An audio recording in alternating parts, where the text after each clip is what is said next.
la Medjolicious, comment vous allez? J'espère que vous allez bien. On se retrouve pour le jour 2 de cette série de mini-aventures, de cette mini-série. D'ailleurs, je n'ai toujours pas trouvé de nom correct. Si vous avez des idées, n'hésitez pas à me les balancer en commentaire. Medjolicious, vous avez vu, l'état d'esprit n'est pas le même. Hein. On est dans une motivation cette fois. Enfin, hier aussi, mais là, on est... Hein. Grâce à tous vos messages, tous vos encouragements, tout. Et on a eu une pluie, une cascade, un torrent de messages de soutien. Et ça fait super plaisir, vraiment. Je les lisais, je pleurais, en fait. J'étais là, oh mon Dieu, je pleurais, je les lisais, et puis plus je les lisais, plus je pleurais, bref. Et merci beaucoup, vous nous avez presque engueulé pour nous dire on n'a pas le droit de lâcher, qu'il y a trop de gens qui croient, vous nous avez dit que c'est trop un exemple, qu'on a besoin de voir que c'est possible, qu'on peut aller jusqu'au bout, qu'on peut partir de rien et entreprendre et aller là où on va aller. Vous m'avez fait des gros câlins virtuels, vous nous avez envoyé des gros bisous virtuels, vous nous avez donné des petites anecdotes, plein de choses, et je ne peux que vous remercier pour ça. Et il est vrai que les messages qui sont un peu moins sympas, ça pique, c'est sûr. En temps normal, je passe au-dessus, hein, parce que c'est pas nouveau non plus, hein, dans le monde des réseaux, vous savez. Mais c'est vrai que là, quand ça parle de mon travail, de ce que je fais, de ce que mon équipe fait, de ce dans quoi on met chaque goutte de notre sang, et ben ça pique tout de suite un peu plus, surtout quand derrière, on veut faire des choses bien, on veut faire du positif, créer de l'emploi, pouvoir se retrouver, pouvoir distribuer encore plus de love, plus de conseils, voilà, confiance en soi, toutes ces choses-là. Donc voilà, mais on est là. Jour 2, bilan sur la cagnotte, on a atteint les 10%. Voilà. Wouhou, merci beaucoup pour ça. Vous êtes près de 90, au moment où j'ai regardé, près de 90 contributeurs. Vous voyez, vraiment une foule de personnes. Il nous reste, j'allais dire, il nous reste encore, je réfléchissais, si tu as fait 10%, il reste 90%. Donc il nous reste 90% à faire en 18 jours. Et en gros, on a calculé, si on doit calculer, ça donne qu'à hauteur de 5 €, il faudrait 3600 personnes qui versent 5 €. Est-ce que c'est faisable ou pas au moment où je vous parle ? Je sais pas si je suis en mode oui c'est bon ou en mode non le temps est trop court. Je sais vraiment pas. Je vois au jour le jour pour l'instant. Il y a un moment donné, si le temps est trop court et que l'objectif est trop loin, et ben c'est mort en fait. C'est comme ça que ça marche les cagnottes. C'est-à-dire que si tu ne fais pas l'objectif fait, ben, tout le monde est remboursé et c'est bulle quoi. Donc ça serait dommage puisque du coup vous avez vraiment investi. Mais on a encore 18 jours pour partager, 18 jours pour parler de ce projet, 18 jours pour tout ça et on va se battre jusqu'au bout, hein. Il n'y a pas de raison. Dans les commentaires, j'avais des questions assez intéressantes que je voulais partager avec vous ou auxquelles je voulais répondre ici. Je vous parlerai des contributions plutôt demain, je pense, plutôt demain ou plutôt la semaine prochaine quand j'aurai des jolies choses à vous montrer. Mais dans les questions, j'ai une jeune fille qui est venue me poser des questions vraiment de manière, elle a cru qu'elle venait de manière un peu intrusive, que ça allait être mal pris, mais elle avait besoin de comprendre. Elle se disait pourquoi bon, elle n'a pas écrit en tant que youtubeuse, hein, mais elle s'est dit en gros elle voulait savoir quel était l'impact d'une communauté face à quelqu'un qui a une marque. Est-ce que par exemple pour les banques ça pèse? Est-ce que pour des investisseurs ça pèse? Est-ce que pour des distributeurs ça pèse? Et pourquoi elle m'a dit comment j'ai choisi? Elle m'a demandé d'abord pourquoi j'ai choisi de faire une cagnotte. Donc pourquoi j'ai choisi de faire une cagnotte? C'est comme je vous expliquais, c'est quelque chose que je ne voulais pas faire. J'étais absolument contre ça. Tout le monde me disait fais. Et pour ne pas être face à des gens qui me disent ouais c'est grâce à nous, mais vous savez grâce à nous de manière malsaine, genre voilà, tu te la pètes avec ton truc, mais c'est grâce à nous, toi, un peu comme ça. C'est pour ne pas avoir affaire à ces gens-là, parce que je me connais. J'aime bien rentrer dans les gens. Voilà, aussi pour ne pas... voilà, tout ce qui s'est passé hier, je voulais pas traverser ça, parce que dans ma propre nature, je suis quelqu'un, j'aime pas demander de l'aide. C'est-à-dire que vous allez me voir avec mes sacs de courses, j'ai 40 sacs de courses, je ne vais pas demander aide-moi. Je vais faire mes constructions de meubles toute seule, je vais faire tout mon déménagement toute seule, je vais faire tous mes trucs toute seule. Si on m'apporte de l'aide, j'accepte. Mais dans ma nature, c'est ça. Donc demander encore plus pour ce bébé que je pousse depuis 5 ans, aller faire une cagnotte, demander à des gens que je connais que derrière un écran de contribuer à un projet, ben, c'était un peu trop. Mais du coup, j'ai fait tout un cheminement dans ma tête. J'ai beaucoup écouté les avis des gens. J'ai observé les cagnottes des autres gens aussi, d'autres entrepreneurs, d'autres gens qui n'étaient pas entrepreneurs, toutes sortes de personnes. Et puis finalement, j'ai réussi à faire tout ce travail dans ma tête parce qu'une campagne, c'est pas juste tu poses et voilà, et tu publies. Il faut être... le temps de la campagne, c'est comme une campagne présidentielle, quoi. Il faut que tu aies l'énergie, que tu saches rebondir, que tu puisses proposer du contenu différent, expliquer ton projet, expliquer à ceux qui ont déjà contribué qu'est-ce qu'on fait de leur argent, et expliquer à ceux qui n'ont pas encore contribué, enfin toutes ces choses-là. Donc du coup, voilà. Donc ça c'est le pourquoi, et aussi pourquoi j'ai décidé de faire une cagnotte, parce que vous me l'avez demandé, vous m'avez beaucoup dit, Julie, on voudrait participer, on voudrait faire une cagnotte, est-ce que tu pourrais le faire? Donc ça c'est le pourquoi. La plateforme, j'ai choisi vraiment celle qui me sonnait le plus à l'oreille. Je n'ai pas cherché qui est mieux, qui est pas mieux, qui fait plus de pourcentage. Parce que oui, la plateforme prend son pourcentage, qui est environ de 8%.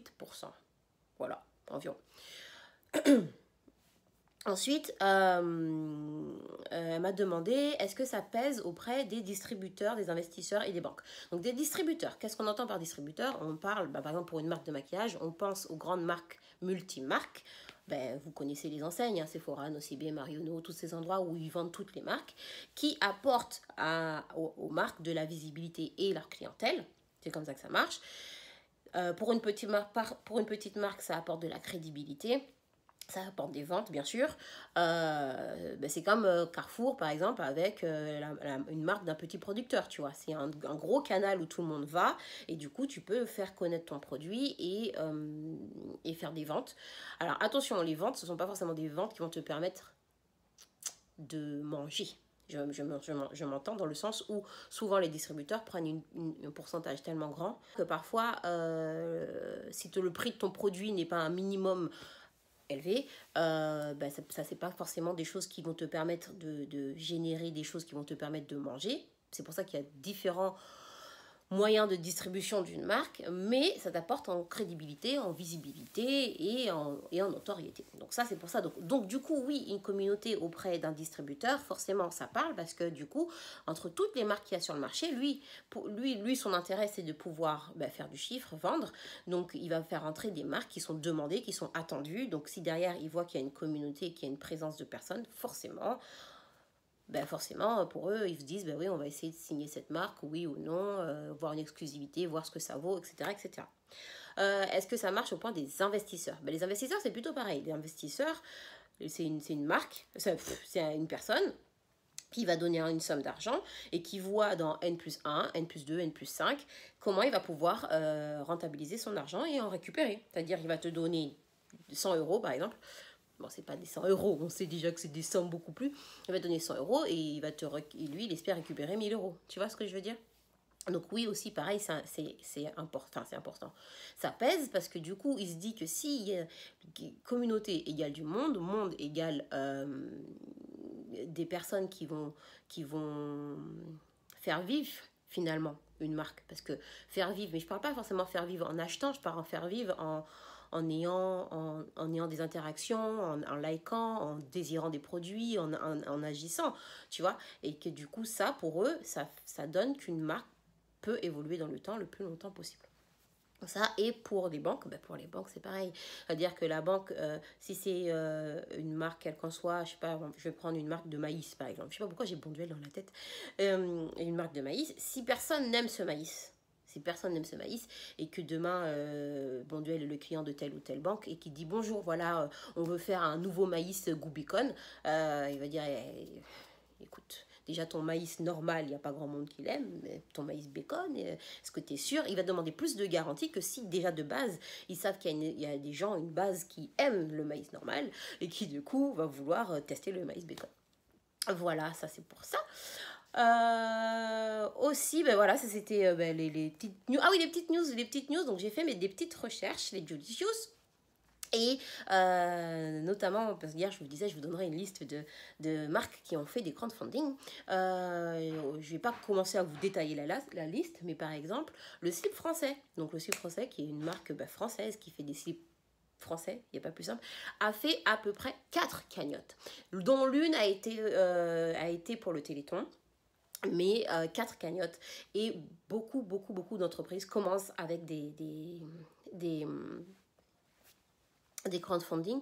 Par exemple, même quand tu tapes business plan, que tu veux faire un business plan, c'est ce que j'étais en train de faire, pour bien le faire, on te parle dans les étapes, par exemple, des différents investisseurs, où tu peux d'abord trouver de l'argent, donc on te dit tes amis, ta famille, tes cousins, nanana, et après on te dit tu peux faire un crowdfunding. Et le crowdfunding existe. Ah, dans l'épisode de demain, je vous dirai depuis quand ça existe, les cagnottes. Et donc je ne sais pas depuis quand ça existe, mais ce n'est pas nouveau. On en entend beaucoup parler maintenant parce que du coup c'est devenu une notion où tout le monde peut le faire, que ce soit pour acheter un petit palmier à mettre sur la véranda ou pour aller faire une opération à cœur ouvert. Et du coup, il y en a beaucoup on en voit beaucoup, on en entend beaucoup parler et on en entend beaucoup parler maintenant, mais ça existe depuis longtemps. Voilà, ça c'est ça. Sur les questions. Ah oui, j'ai eu la question aussi. Est-ce que du coup, les dons récoltés vont servir à mettre des paillettes partout dans la boutique? Alors, des paillettes partout dans la boutique, vous savez très bien que si ça ne tenait qu'à moi, il y en aurait absolument partout. Mais il va falloir quand même respecter. Il va falloir quand même respecter les goûts de chacun. Donc, il y aura un petit peu de paillettes. Un petit peu de paillettes quand même. Mais véritablement, la somme qui a été indiquée sur notre crowdfunding, 20 000 euros, véritablement, il n'y aura même pas ça ne touchera même pas encore tout ce qui est aménagement, peinture, décoration. Vraiment. On est vraiment encore dans la partie dans les papiers, les choses comme ça.